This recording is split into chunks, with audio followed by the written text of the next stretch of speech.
Hello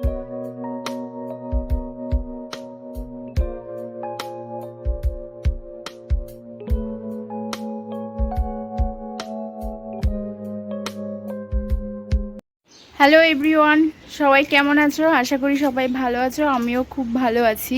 এই যে এখন বাড়িতে এসছি, মা খাচ্ছে, ডিউটি থেকে একটু আগে আসলো। আর বাবাও আজকে তাড়াতাড়ি চলে আসছে, তাই আজকে আমি বাবা আর মা মিলে একটা জায়গায় যাব, সেটা তোমাদেরকে দেখাবো যে কোথায় যাচ্ছি। তোমরা সাথে থাকো, পুরো ভিডিওটা দেখতে থাকো। আর এদিকে হচ্ছে বাড়িতে তো রং হচ্ছে, কাজ হচ্ছে, তোমাদের আগের ব্লগে দেখিয়েছিলাম। এখন চলো তোমাদেরকে একটু ঘরের ভেতরটা একটু দেখাই কি কাজ হচ্ছে।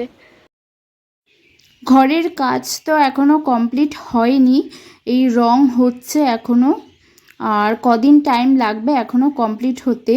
এই পাশে একটা ঘর আছে, ওই ঘরে মা বাবা ভাই একটু অ্যাডজাস্ট করেই থাকতে হচ্ছে কদিন। বেশি দিন আর লাগবে না, আর হয়তো এক সপ্তাহের মতো লাগবে। তাড়াতাড়ি ঘরটা সব রং টং কমপ্লিট হয়ে গেলে মা বাবা এই ঘরে ঢুকে যাবে। আর এইদিকে আমি বাড়িতে যেহেতু গেছি, এই যে মা এখন আমাকে মিষ্টি দিচ্ছে, আর এই মিষ্টির প্যাকেটটা দিয়েছে হচ্ছে বাবার কোম্পানি থেকে, বিশ্বকর্মা পুজোর। আর এই যে এখন বাবা এদিকে গাড়ি বার করছে, এই মাত্র বাবা মা খেয়ে উঠলো, তাই আমি জোর করাতেই তাড়াতাড়ি করে যাচ্ছে। অনেক দিন ধরে যাব যাব করে যাওয়াই হচ্ছে না, প্রায় 1 মাস ধরে যাব যাব বলে মানে বসেই আছি। কবে থেকে বাবা মার ছুটি হচ্ছে না কাজের, এর জন্য যেতেও পারছি না। আর বেশি দূর না, এই যে আমাদের গয়েশপুর বাজার, এটা এখান থেকেই 10 মিনিটের দূরত্বেই যাব হচ্ছে একটা মৌসাম্বি লেবুর বাগানে। আর এই দেখো চারিপাশের মানে পরিবেশটা দেখো, এতটা সুন্দর জায়গাটা, একদম নিরিবিলি, একদম গ্রামের দিকে এই জায়গাটা। আমরা একটুখানি আমাদের বাড়ি থেকে বেশি দূর না, প্রায় 10 মিনিটের দূরত্বেই এই জায়গাটা। বাইকে গেলে 10 মিনিট, হেঁটে গেলে হয়তো 20-25 মিনিট লাগবে, প্রায় আধ ঘন্টাও লাগতে পারে, যে যেরকম হাঁটে। চারিপাশটা দেখো কতটা সুন্দর, আর তাই ভাবলাম আজকে তোমাদেরকেও দেখাই। এই যে এখন চলে এসেছি একদম বাড়ির কাছে, গ্রামের ভিতরে আমাদেরই প্রতিবেশীর একটা লেবু বাগান আছে, মৌসাম্বি লেবুর বাগান। সেখানেই আজকে এসেছি, তোমাদেরকেও দেখাচ্ছি মৌসাম্বি লেবু বাগান। আর এখান থেকে আমরা আজকে লেবু পেড়ে নিয়ে যাব। প্রায় বাবা নিয়ে যায়, তাই ভাবলাম যে আজকে ভিডিও করি আর তোমাদেরকেও দেখাই, আমিও একটু ঘুরে আসি। এই যে লেবু বাগানে তো চলে এসেছি, কিন্তু চারিদিকে এত লেবু গাছে, এত লেবু দেখে আমার মনে হচ্ছে সব কটা লেবু আমি ছিঁড়ে নিই। এত ভালো লাগছে, কারণ আমি এর আগে কখনো এরকম বাগান দেখিনি, এই ফার্স্ট আমি দেখছি মৌসাম্বি লেবুর বাগান।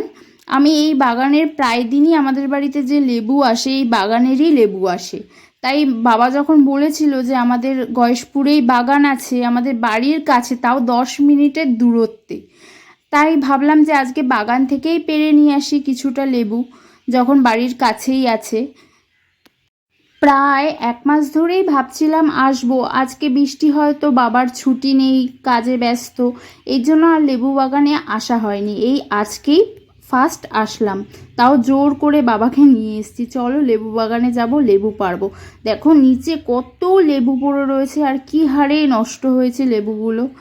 আর এই যে উপরে এখন যে আমরা এসছি, এই টাইমে প্রায় গাছের লেবু শেষ, ধরতে গেলে সেরকম আর গাছে লেবু নেই, কারণ সব লেবুই নাকি গাছ থেকে পেড়ে নিয়ে বাজারে বিক্রি করে দেওয়া হয়েছে। এই যে গাছের যে এই যে বাগানটার যে ওনার, এটা হচ্ছে আমাদেরই এক প্রতিবেশী, আমাদের পাড়াতেই বাড়ি, মানে বাপের বাড়ি পাড়াতেই ওনার বাড়ি। তাই ওনার যেহেতু পাড়ার প্রতিবেশী, তার জন্য এসছি, ওনাকে বলেই এসছি, উনিও আছে এখানে। আর এখান থেকে তো মানে লেবু তো আজকে নিয়েই যাব ভালো মতো। চারিদিকে এত লেবু গাছ, এরকম বড় বড় লেবু, হয়তো ক্যামেরাতে আমি জানি না কতটা বোঝা যাচ্ছে, কিন্তু গাছগুলোতে গাছ ভরা লেবু, প্রচুর লেবু। এনারা রোজ লেবু পাড়ে আর বাজারে বিক্রি করে, এখান থেকেই অনেক কিছু চাষ করে ওনারা। আর এই যে মা বাবা সবাই বাগানে রয়েছে, এখান থেকে লেবু পাড়ছে। আর আমরা তো বুঝতে পারবো না যে কোন লেবুটা বেশি ভালো, কোনটা মানে এখনও ভালো মতো রস হয়নি। তাই যে যে ওনার এই বাগানের যে মালিক, সে এসছে, সেও আমাদেরকে লেবু পাড়তে সাহায্য করছে, যে এইটা নাও ওটা নাও। উনি বলছে যে তোমাদের যত লেবু লাগে তোমরা নিয়ে নাও। এই যে মা তো কি বলবো, নিজের মনে করে একদম গাছের থেকে টপাটপ পাড়ছে আর ব্যাগে ভরছে। মানে এত লেবু দেখেছে না, নিজের মনে করেই নিয়ে নিচ্ছে। যাই হোক, বাড়ির মানে এই বাগানের মালিকই বলেছে যে তোমাদের যা লাগে তোমরা নিয়ে নাও। এই যে এখান থেকে এখন লেবু পেড়ে নিচ্ছি। সত্যি দেখে এত ভালো লাগছে যে বাড়ির আমাদের গয়েশপুরের মতো জায়গাতেও এত সুন্দর একটা মৌসাম্বি লেবুর বাগানের চাষ হয়েছে। এই মৌসাম্বি লেবুর বাগানে বেশ বড় বড় ওলকচুরও গাছ আছে। দেখেছো ওলকচুগুলো, কত বড় বড় ওলকচু গাছ। এগুলোর ভিতরে বড় বড় ওল আছে, যে মালিক সেই বলছিল। এই যে এখন আমরা মানে বাগান থেকে বেরিয়ে যাচ্ছি। বেশি লেবু আজকে আর নিলাম না, কারণ কদিন রেখে তো খেতে হবে, রোজ তো এত লেবু খাওয়া যাবে না। তাই কম করেই একটা প্লাস্টিক নিয়ে এসেছিলাম। আমি ভাবিনি যে এত এত বড় বাগান। আর বেশি দূর ঘোরা আর গেল না। সামনেই একটা বেশ ঝিল আছে, এখানে বেশ সবাই মাছ ধরছে চারিদিকে। এখন এই যে এখান থেকে চলে যাব বাড়িতে। চারিদিকে পরিবেশটা এতটা সুন্দর লাগলো কি বলবো। এই যে এই প্লাস্টিকে করে এক প্লাস্টিকই লেবু নিয়েছি, যেহেতু আমাদের বাড়িতে লেবু আছে, ঘরে অলরেডি ফ্রিজেও কতগুলো লেবু আছে। পাশে একটা বিশ্বকর্মা পুজো হয়েছিল। আর এই যে এখন বাড়ির দিকে রওনা দিয়ে দিচ্ছি, বাড়িতে যাব। চারিদিকে বাগান মাঠ। আর এই যে এখন বাড়িতে চলে এসেছি। এই যে লেবুগুলো মায়ের লেবুগুলো আলাদা রেখে দিয়েছে, আর আমি এই লেবুগুলো নিয়েছি। এখানেই আজকের ব্লগটি শেষ করছি। ব্লগটি কেমন লাগলো তোমরা অবশ্যই কমেন্টে জানিও।